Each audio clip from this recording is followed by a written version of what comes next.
So this quote kind of dovetails nicely with what we were talking about before.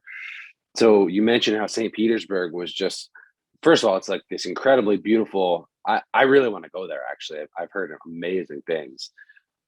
It's this incredibly beautiful city that just plopped down in the middle of a very harsh place. And the Underground Man, that's the main character. His name is Underground Man. On page 32 of at least this version, he says, "Man is primarily a creative animal, condemned to strive consciously toward a goal and to engage in the engineering arts. In other words, to be eternally and continually building roads for himself, leading, italics, somewhere, no matter where." And then it goes on a little more about building these roads. And I just thought, oh, and I think this is a good line too. "Man loves to create and to build roads. That is beyond question. But why then does he also passionately love destruction and chaos? Tell me that!" Exclamation point. But it's definitely a sort of homage to what you were talking about, how humans are just creative animals, whether that's building a business or building a city or building or creating art. We love to just sort of impose our will on a canvas or on a landscape. And that's what the Russian sort of mindset was. We're going to create this perfect society because we are brilliant humans and we can. And I'm not saying the Russians were arrogant. Anyone would have that sort of the same thought, but we Yeah, but you're can with right. ingenuity. There was an optimism that if leveraged correctly, the human spirit could do incredible things. And I Mm, think Dostoevsky's response there in the passage you read is no matter how many great things we do, though, we'll also have a desire to destroy those same yeah. things. And it's that duality of man, the aspiration to do great, and at the same time, the predilection to destroy. And he really thinks that those two sides are inseparable. And to pretend like we can only embrace one of them is disingenuous. And at the end of the day, leads us somewhere that might be as destructive as if we really understood how we truly are. Hmm. And do you think that's part of the reason why? So you made a point of saying, of pointing out that this book is split into two parts.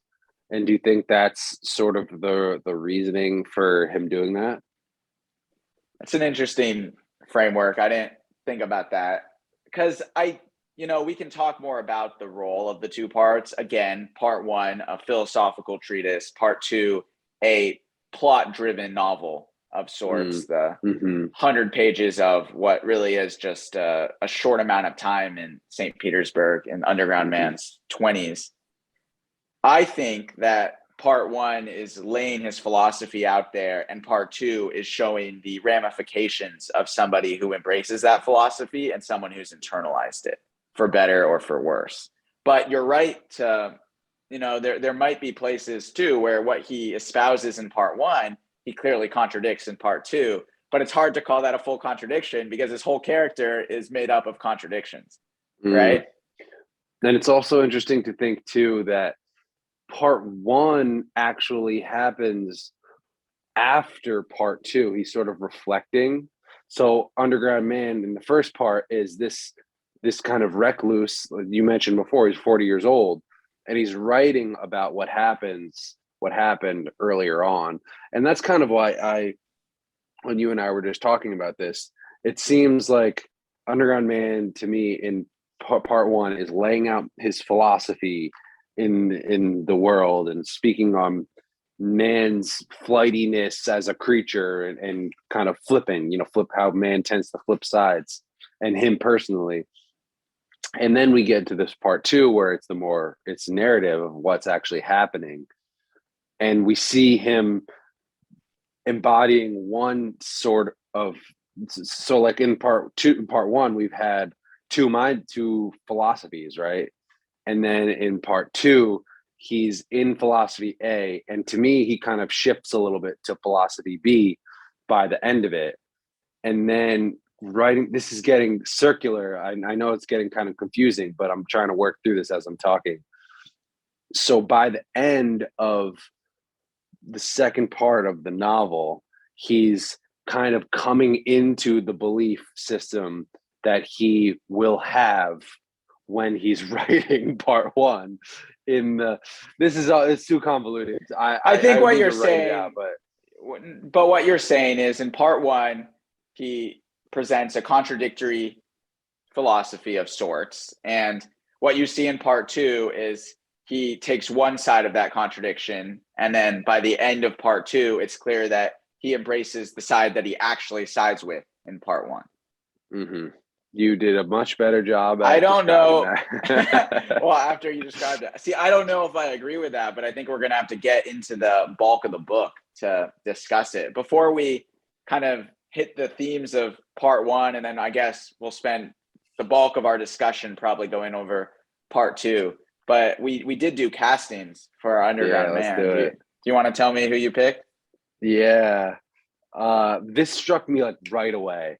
And I think I was incepted a little bit by the picture on the cover, but I thought Gary Oldman would make an amazing Underground Man. He just in on all the levels, I think, embodies, he could play that crazy man, but he's also this character is very intellectual when he's younger. And I mean he's very intellectual when he's older as well. Um, and just kind of erratic, but also not like a bad person at times. Sometimes he's very kind of warm and says good things. The I only casted two other characters. His kind of arch enemy, Zverkov, is that how you say it? We should just, say Big Z, different names. Big Yeah, Big Z Z. Yeah, it's Dog, good. Z Dog, Zverkov. Yeah. Zverkov, Z Dog.